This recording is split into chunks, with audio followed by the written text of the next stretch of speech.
Hello everyone, this is lecture number 15 in a set of lectures entitled Thought as Word Dynamics, which is meant at producing a theoretical background for an approach to artificial intelligence, which I started developing in 1987 in a project for British Telecom, part of the Connex project. And it's an alternative, it's a bottom-up alternative to the top-down approaches which are quite successfully developed currently in the under the shape of these generative pre-trained transformers, being part of the wider family of large language models. It turns out that it happens that in the late 80s, I'd started working on an approach which is in alternative, much more economical, but laying bricks on top of bricks, and instead of absorbing large quantities of data within systems that process them in a parallel way, and where it is part of the what makes it work, large language models, because they do work, they work very well, is that the emergent self-organization in large collections of things happen statistically because of the size, question of size. And the approach I developed, it was getting step by step, moving one level to another. And in order to produce that, I had to develop tools which did not exist. And in particular, I developed a kind of linguistic theory where I put together, and you've already seen that if you've attended the process, if you were there when I gave these earlier lectures of taking, I would say, the best out of Chinese, ancient Chinese philosophy, and the best out of ancient Greek philosophy to create the tools that I need. And in particular, there's that meeting of spirits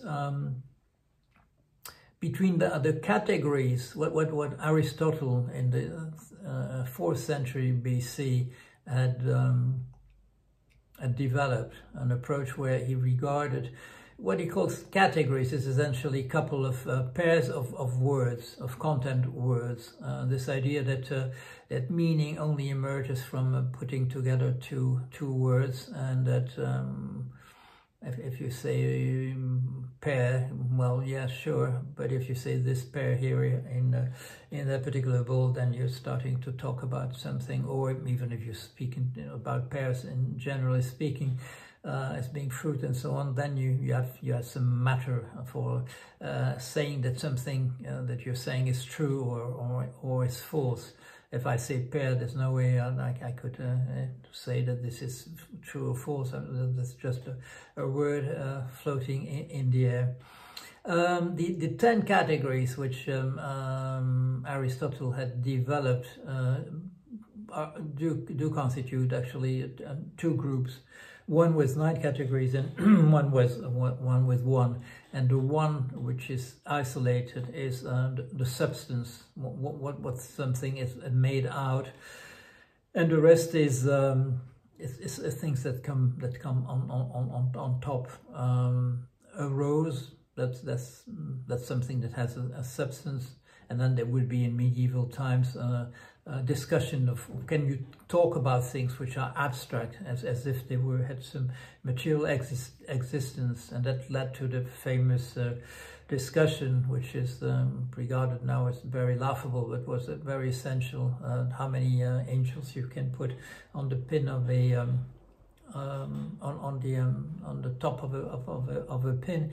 And the two things you could say were an infinity or a limited number of angels.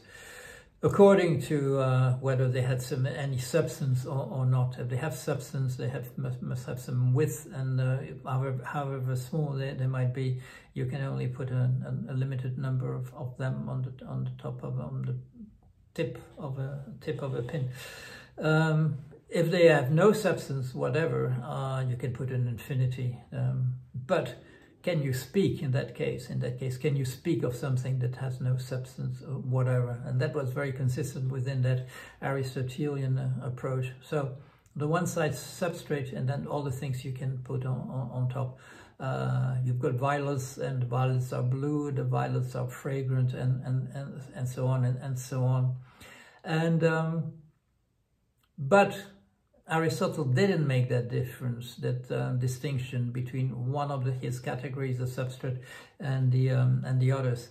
But who did? The Chinese did, because they were building concepts from these ideas of penetrable and impenetrable. And impenetrable is what Aristotle called substance. It's the stuff itself. It's the stuff made out of matter, or if not matter, something that could have a pseudo matter, like justice may be regarded as an abstract principle, but could be apprehended in all the manifestation of things being just. But that, as I just hinted, became the essential discussions of the Middle Ages about how far can you take these Aristotelian categories, and with that concern of being able to distinguish things which are true from things which are false. So what I've been doing, because I want to get a particular tool, and a very operational one, very efficient one, is that I brought together these two approaches, the ancient Greek and the ancient Chinese. In terms of dates, it's interesting that the main Chinese philosopher that we're talking about these issues, that Gongsun Long. And Gongsun Long, quite interestingly, I just checked the date, was born 3 years after the death of Aristotle. So they were not contemporaries, but we're thinking very much of people at the same time in China and in the West, trying to solve some essential paradoxes linked to the way that we think, and in particular the way we think with the use of tools. In an earlier lecture, I mentioned that René Thom, the French mathematician, had actually introduced within French mathematics, but mathematics are universal. He had introduced that notion, the notions of pregnancy and saliency. And interestingly, they correspond very much to. He was not aware of that. He died some time ago, but he was not aware that he was reinventing the categories of the penetrable and impenetrable in archaic Chinese thought. I read that passage in his works, a book on semiophysics from 1988, and I read it again. It is therefore possible to regard a pregnancy, which corresponds more or less to what we call penetrable, to regard a pregnancy as an invasive type of fluid that spreads within the field of the salient forms perceived. The salient forms perceived are the substances, the things that have some matter, the impenetrable in the Chinese approach. The salient form playing the role of a crack in reality through which the invasive fluid of the pregnancy percolates. Such propagation takes place under two modes: propagation through contiguity and propagation through similitude. How did Gongsun Long produce paradoxes? He was starting from the fact that the Chinese were very much aware that when you think of penetrables, you can pile them on top of each other. You can say, for instance, let's take a stone, a piece of stone, and you can say which is a substance, which is impenetrable, but then you can go on forever adding stuff on penetrable stuff on top of it, like saying it's white, it's here in somewhere near Peking, that it was found in such and such year by some other person, and so on and so on. You can go on binding up qualities, if you wish, on top of it. But how did the Chinese therefore create upper categories? By putting things together. By saying, for instance, if you want to derive the notion of attraction animal, you say horse, ox, and I'll go back to that just to look into, to delve into the way that the mechanism operates.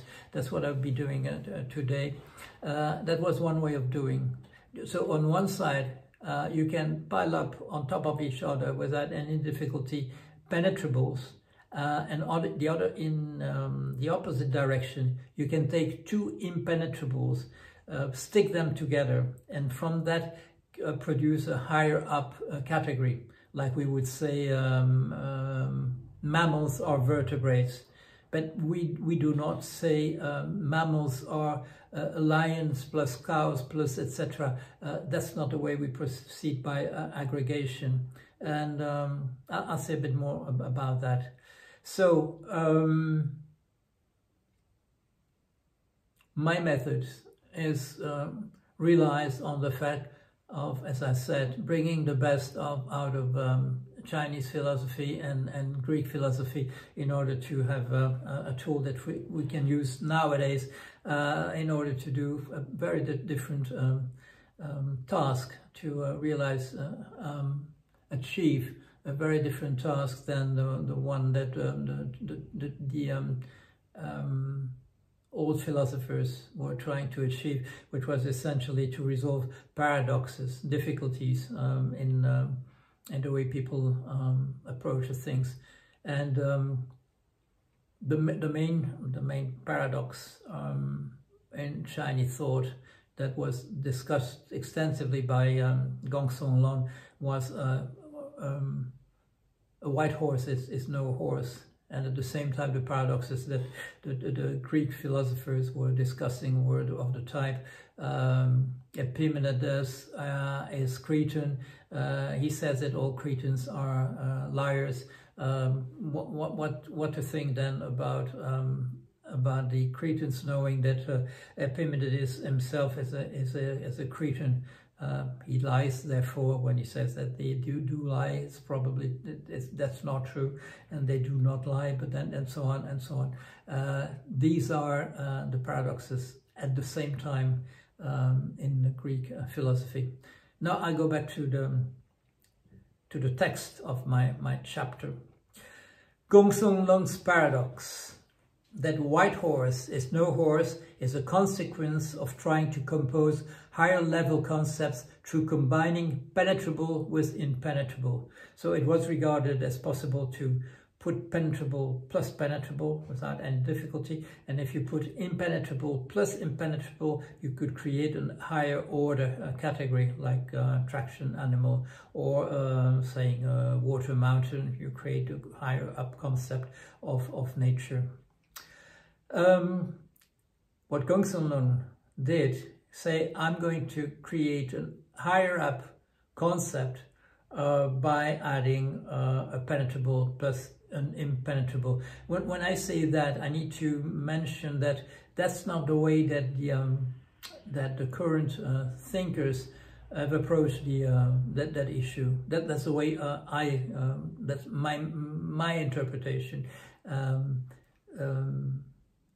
I would say, in the light of Greek philosophy, I managed probably to go one level deeper in analyzing the Gongsun paradox than otherwise. And I'm not saying this out of the blue. I'm saying that because I was approached by a Chinese mathematician who told me so, that there was a difference in my approach, and she underlined that how different it was from that produced by other people.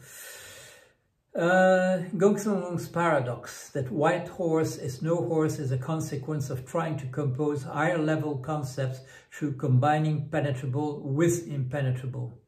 White horse becomes then a higher concept to both horse and white, in the same way as generating traction animals through combining ox horse or nature through water mountain. This is just exactly what I tried to explain.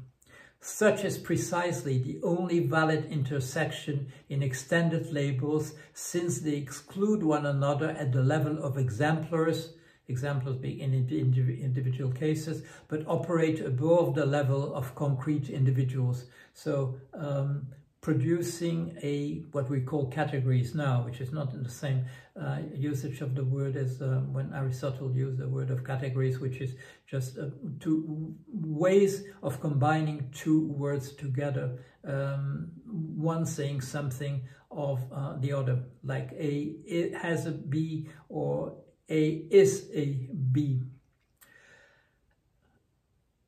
This would, however, force to say all horse is white horse. If we agree with Gongsun-Lung that you can take one penetrable and one impenetrable and make it a higher up category, then you would have a higher up category of white horse. But in that case, this would force to say all horse is white horse, which is obviously untrue. Or some white horse is horse, which is equally false. Gongsun-Lung's against common sense conclusion is that white horse is no horse, as a superordinate is above,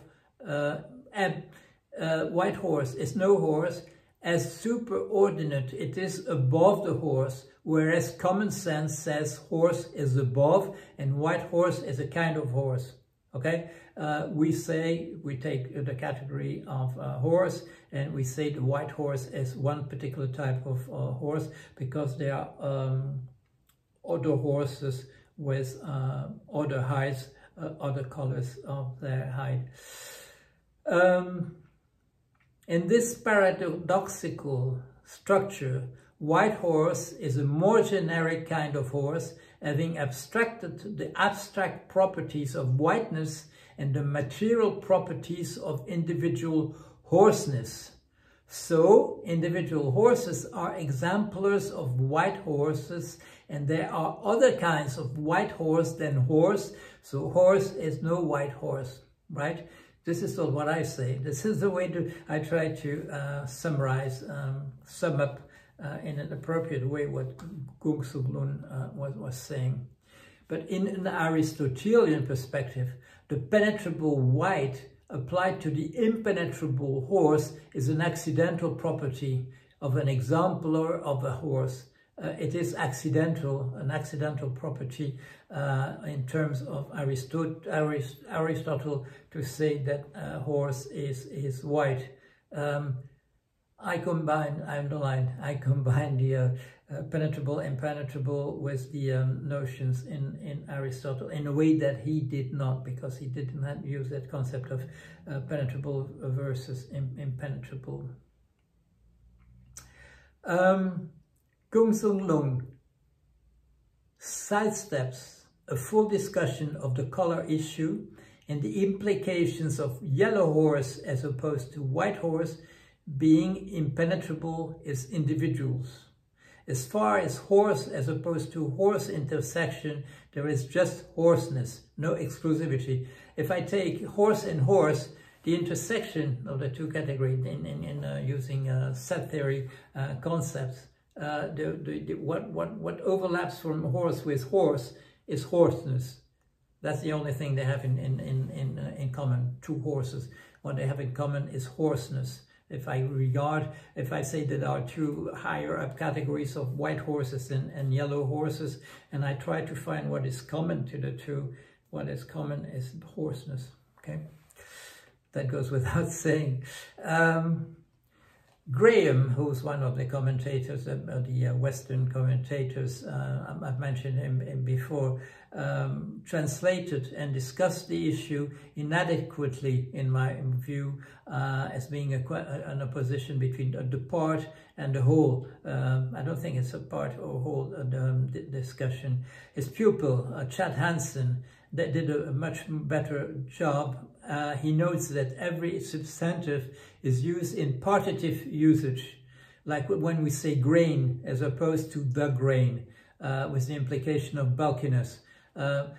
We don't do that anymore. It looks like the partitive has been forgotten by most people. When I was young, people said hair, meaning a partitive approach to the hair. There's some hairness. Now people say hairs in the plural.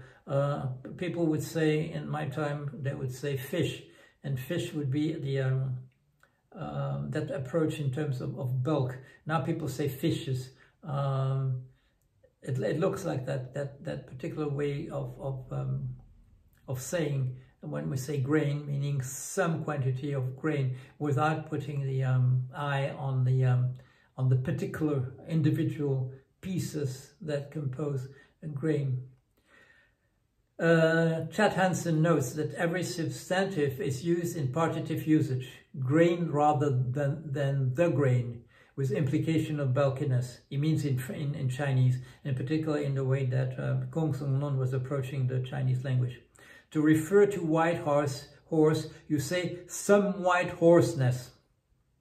To get the exemplar, that would be the way that, according to him, that the ancient Chinese approached things. So the notion of a white horse in that way of the archaic Chinese language would be to say some white horseness, and then you would say also some yellow horseness. And when you put them together, you get a higher up concept of hoarseness. Thus, while the Greeks are talking about the paradoxes of self-reference, and the liar's paradox that I mentioned, Epimenides and Epimenides, the Chinese paradoxes were about what we call in mathematics, in particular lattice theory, we call meets and joins, intersection and union. Intersection is what I say when things overlap and there's a common element.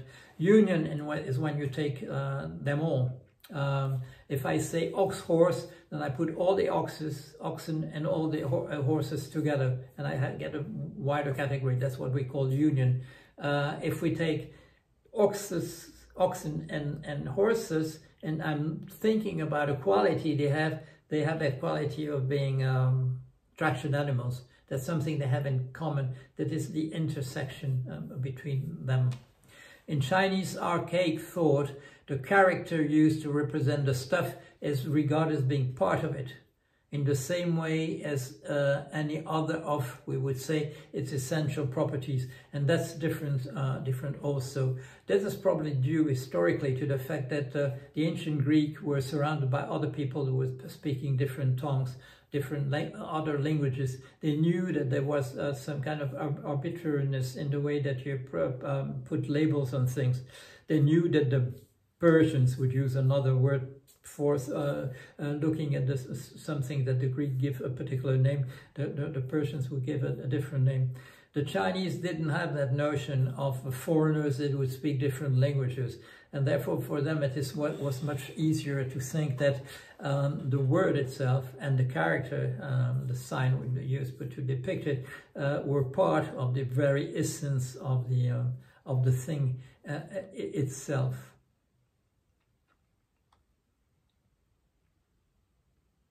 There's no notion of any arbitrariness of the sign.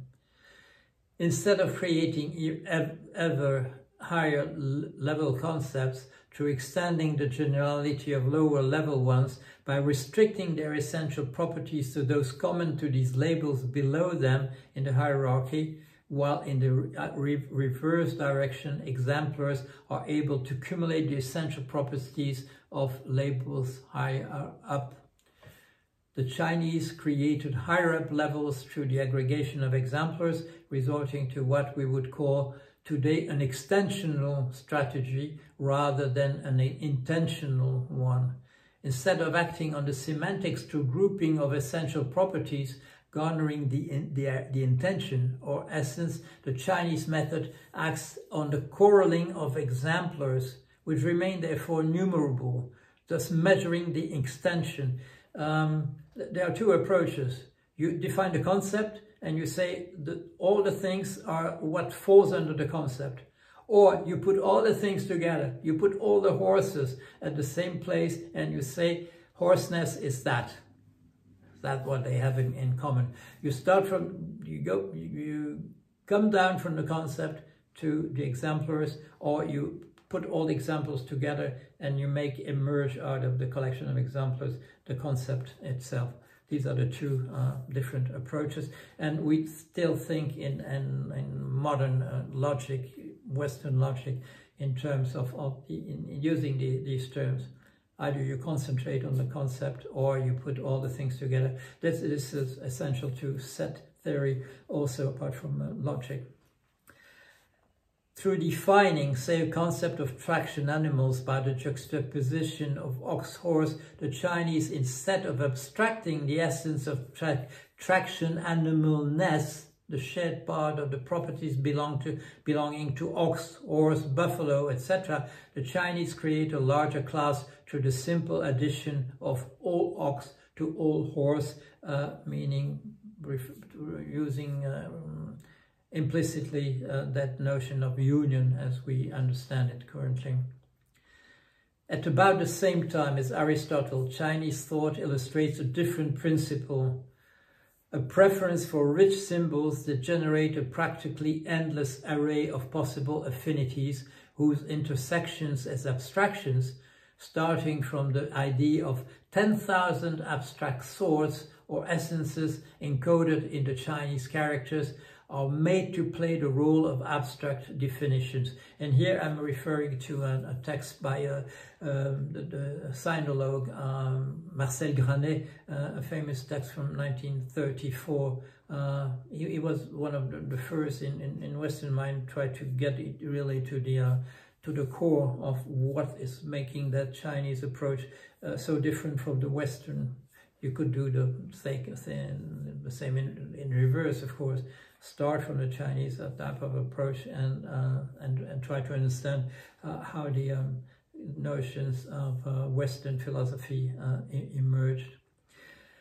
But if you think of these 10,000 swords, which are regarded in Chinese philosophy as being the essence, the way that the word is being, the world is being composed, then you can think of that you can take any two of them, of the 10,000 swords, and make a higher up category, like saying water plus mountain, make nature, ox plus horse, you make attraction animals. Then you have if you put to the 10,000 power, you have a possibility of 100 million way of composing higher up categories by taking two of them and abstracting the what is common to the oxness and the oxenness and the horseness.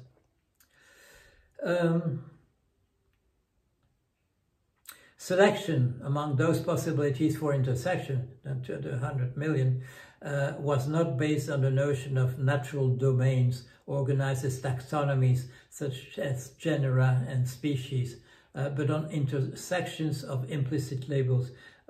So I remind you, the main difference in the way that the Chinese and the ancient Europeans approach things is that the Chinese group thinks according to resemblance, visual resemblance. You put all turtles together because they look like each other.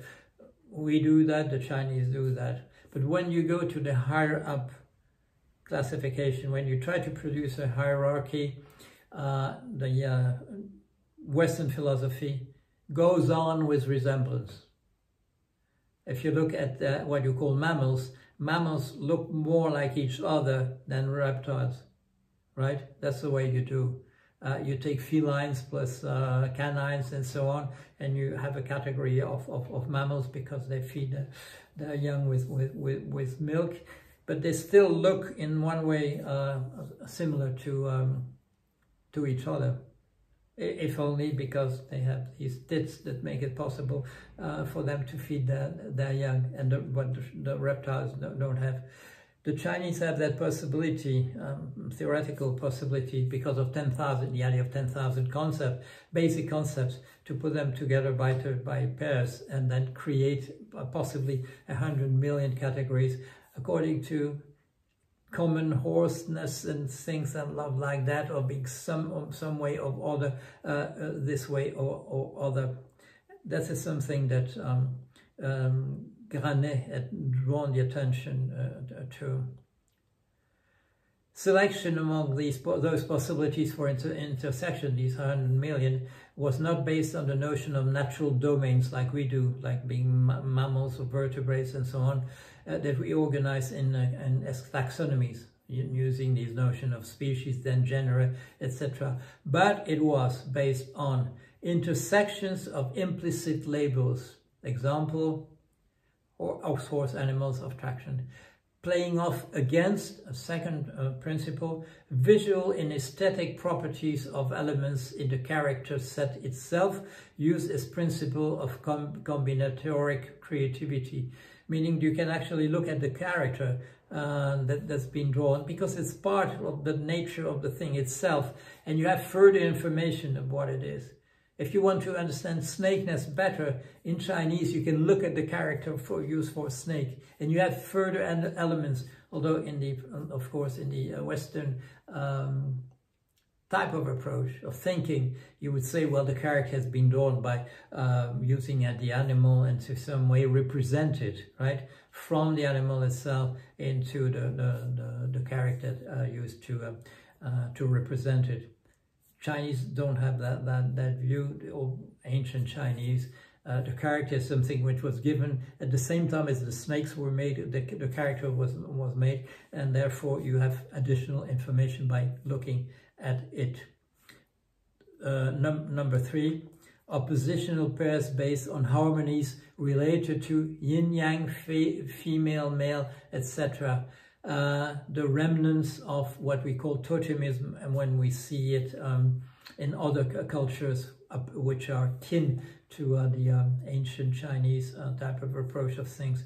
When you have yin-yang, for instance, when you speak of the 30,000 creatures and so on, you're still very much in that type of a totemic type of approach, which, as I underlined in earlier lectures, it has no lower quality than the way that the Western does. It's only when you try to develop an applied science in order to produce technology that there's a handicap there in the way that the Chinese language approaches a thing. Until then, there's no difference, as was shown by the technology developed in the West and the East, which up to the 16th century was very much of a similar type of complexity, sophistication.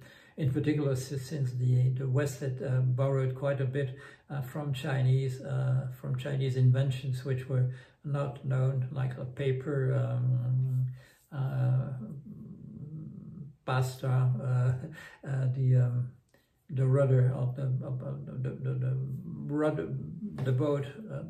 boat's rudder in the axis of the boat itself, the compass and things of that type, the fireworks and other things which were invented in China and not reinvented here, but in the West, but simply borrowed in the process. Aristotelian categories such as time, space, and number are not given independently play, but instead are bound up in harmonious unities. That's the way the Chinese see it, and are to a great extent absent from the grammar. Marcel Granet envisions a distinctive conception of the organization of society, Chinese society, and of the organization of experience as the basis of Chinese categories, rather than a purported mystical basis. Some people refer to mystical basis. That would be more like, let's say, like totemism, the notion of totemism. But I see the Chinese language and totemism as one and only one thing. So that opposition that makes grande becomes less relevant. To me, it is the same thing. The way of looking at the world and putting things together, not so much in terms of how much do they look like each other, but how much do they have some essence that then we call, the Westerners, we call mystical, because we don't understand the Chinese way of approach, which is an emotional relationship. The way that things are kin in one way, which is not necessarily visible. And I gave an example which was not at all from China, but from Africa in the previous lecture number 14, when discussing this notion that perplexed so much the anthropologists, that the newer of Sudan would say that twins are birds and birds are twins, which is impossible to derive within the Western type of approach of things, with these hierarchies of concept, which makes it impossible to say that twins are birds and birds are twins. But if you think of an essence of something that we would call mystical, which they have together, then you could think, well, twins have birdness and birds have twinness. And I remind you when one of the people newer were trying to explain that to Evans Pritchard, the anthropology, in the end they would say, in the eye of God, they are the same, the twins and the birds, in the eye of God, going into some principle, some organizing principle in the background. Okay, so much for today, and developing tools which will make it easier to build a bottom-up type of artificial intelligence with as an advantage to large language models a better understanding step by step of where you start from and how you build up elements in order to be able to produce a sentence which has meaning. As we know, that's the wonderful thing we observed with the large language models, is that when you reach a particular stage, a particular size, then suddenly semantics is there, the syntax was there before, and so on. Everything comes together by self-organization. But if you start from the bottom, you need to have a clearer view of what you're talking about and what are the building blocks, as I said, in order to get to that bigger building on which you which is the background of the way we think. And when we start to try to reproduce that in machines, we get the same thing, and we're really much surprised. Why is that so? Why the miracle?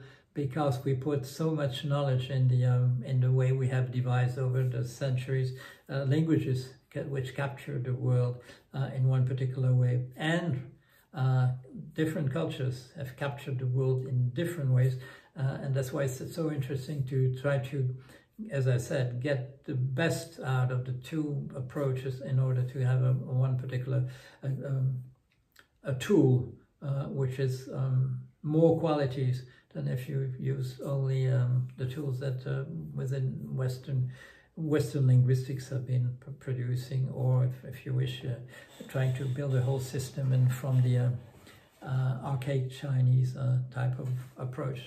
Okay, this is for lecture number 15. I hope you enjoyed it. I hope you learned something from what I said, and I hope to see you next for lecture 16. See you soon. Bye.